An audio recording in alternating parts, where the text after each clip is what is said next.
Magandang hapon po mga ka-STL. Narito na po ang resulta ng STL Batangas para sa araw na to, second draw.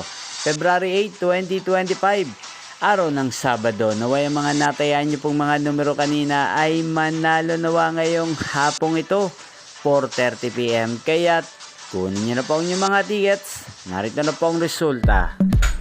Ang mga numerong nanalo sa STL Batangas ngayong hapong ito, February 8, 2025, 4:30 PM. Second draw result, 39 at 33 in exact order. Sa lahat po ng tumaya kanina sa STL Batangas para second draw ng 39 at 33, congrats sa inyo, panalo po kayo.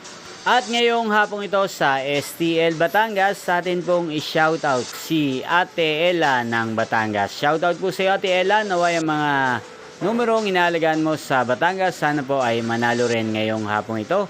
Sana'y nasa mabuti ka rin pong kalagayan. Gayon din po sa lahat po ng mga taga Batangas dyan na laging nanonood sa channel nito, especially sa aking mga subscribers na walang sawang sumusuporta sa aking channel. Shoutout po sa inyo. Inyo pong napanood ang resulta ng STL Batangas sa channel na to, Roderick Hernandez TV. Magkita-kita pong muli tayo mamayang 8:30 PM. Thank you for watching.